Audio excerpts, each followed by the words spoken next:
मंडळी, आत्ताच्या पावसामध्ये अनेकांचे फोन भिजले असतील किंवा काही वेळेला गडबडीमध्ये खाली पडतो, मग त्याला माती, चिखल, धूळ सगळं लागतं, पाण्यामध्ये भिजतो आणि अशा वेळेला आपला फोन खराब होण्याची शक्यता जास्त असते. अनेकांचे मोबाईल यामध्ये खराब झाले असतील, मग त्यानंतर सगळे उपाय येतात की मग तो वाळवायचा कसा, रिपेअर कसा करायचा. पण अनेकांचे फोन या सगळ्यामध्ये सर्व्हाइव्ह करतात. पाण्यामध्ये पडला तरी तो चालत राहतो. तर हे सगळं कशामुळे होतं? तर IP रेटिंगमुळे. तुमचा फोन IP रेटिंग त्याचं किती आहे, मग त्याचा फायदा काय आहे, हे सगळं तुम्हाला माहिती आहे का? नसेल माहिती तर या व्हिडिओमध्ये आपण सगळं समजून घेऊया. नमस्कार, मी अमित गद्रे, न्यूज 18 लोकमतच्या टेक चेक व्हिडिओमध्ये सगळ्यांचं स्वागत आहे. मंडळी, IP रेटिंग म्हणजे काय, त्याचा फायदा काय, तुमचा फोन IP रेटिंग त्याचं किती आहे आणि किती लेवलपर्यंत तो तुम्ही ड्युरेबल आहे आणि तो कसा वापरू शकता, हे सगळं आपण समजून घेऊया. खरं तर IP रेटिंग सोप्या भाषेत जर समजायचं झालं तर तो तुमचा फोन किती मजबूत आहे, किती टिकाऊ आहे, याला IP रेटिंग म्हणतात. IP रेटिंग कसं मोजतात? तर IP आणि त्याच्या पुढे 2 आकडे असतात. त्या 2 आकड्यांचा अर्थ काय, हे आपण सुरुवातीला समजून घेऊया. खरं तर सामान्यतः IP रेटिंग जे आहे ते IP68, IP54, IP67 अशा आकड्यांमध्ये मोजलं जातं. त्यातला जो पहिला अंक आहे, IPच्या पुढचा पहिला अंक जो आहे, तो आहे धुळीपासून किती संरक्षण मिळते किंवा जे सॉलिड ऑब्जेक्ट्स आहेत त्यापासून तुमचा फोन किती सुरक्षित आहे. दुसरा जो अंक येतो तो पाण्यापासून तुमचा फोन किती सुरक्षित आहे यासाठी दुसरा अंक. म्हणजे पहिला धूळ आणि दुसरं पाणी, ज्यामुळे फोन नॉर्मली खराब होतात, तर यापासून तुमचा फोन कसा बचाव करू शकतो याचा अंक हा आपल्याला यामध्ये बघायला मिळतो. आता काही जर उदाहरण जर घ्यायचं झालं तर पूर्णपणे धुळीपासून जर सुरक्षित असा जर आपण फोन बघितला किंवा 1 मीटर पाण्यात 30 मिनिटं जो फोन टिकू शकतो, तर त्याचं IP रेटिंग काय असतं? तर त्याचं IP रेटिंग असतं 67. IP रेटिंग 68 म्हणजे काय, तर धुळीपासून संरक्षण पूर्णपणे असतं आणि 1.5 मीटर पाण्यात किंवा त्यापेक्षा अधिक पाण्यामध्ये ठराविक वेळ फोन तुमचा राहू शकतो. IP54 म्हणजे काय, तर थोड्या धुळीपासून आणि पाण्याच्या अगदी किरकोळ शिंतोड्यांपर्यंत तो तुमचा बचाव करू शकतो. हा सगळं थोडक्यात अगदी समजून घ्यायचं झालं तर हे आहे.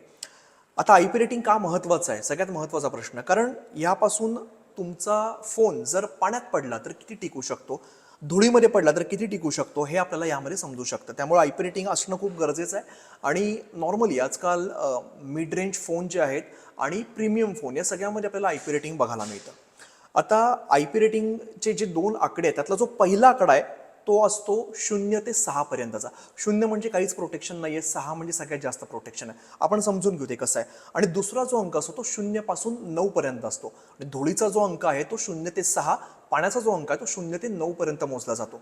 आपण आता एक एक एक एक करत समजत जाऊया. 0 म्हणजे काय, तर बिलकुल प्रोटेक्शन नाहीये धुळीपासून.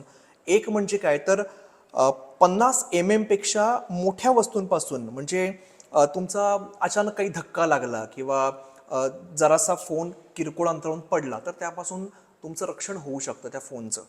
दुसरं आहे 50, 2 आकडा जो आहे तो 1 ते 0 ते 6 मधला जो 2 आकडा, त्यामध्ये 12.5 mm पेक्षा जास्त मोठी वस्तू जी आहे त्याचा धक्का लागला तर त्यापासून तुमचा बचाव होऊ शकतो. तर तिसरा जो आकडा आहे त्यामध्ये 2.5 mm पेक्षा जास्त मोठी वस्तू असेल, म्हणजे एखादी काही वायर असेल, काही ऑब्जेक्ट्स असतील, त्याला जर धक्का लागला, त्याचा जर धक्का लागला तर तुमचा फोन त्यासाठी सुरक्षित आहे. म्हणजे किरकोळ धक्का, याची इंटेन्सिटी ना हळूहळू, खूप टेक्निकलमध्ये जायला नको, थोड्याफार प्रमाणात धक्का लागला तर 1, 2, 3, 4 यामध्ये ते आपल्याला मोजता येईल.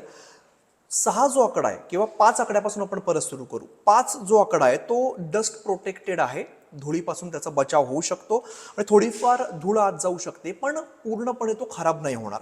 आणि 6 जो आकडा आहे तो डस्ट टाईट आहे, त्यामुळे आतमध्ये धूळ बिलकुल नाही जाणार. तुम्ही आउटडोर जर वापरत असाल तर 6 IP पुढचा जो अंक आहे तो 6 असणं खूप गरजेचं आहे.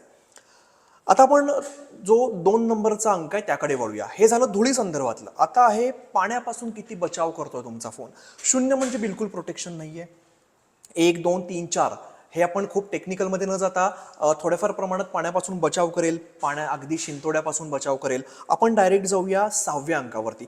6 जो अंक आहे तो पाण्याचा जो प्रवाह आहे त्यामध्ये जर तुम्हाला थोडाफार त्यात फोन गेला तर त्यापासून वाचू शकतो. 7 जो आकडा आहे तो 1 मीटर जर पाण्याची खोली आहे, त्या 1 मीटर खोलीमध्ये 30 मिनिटांसाठी जर तो फोन बुडवून ठेवला तरी पण तो व्यवस्थित राहील.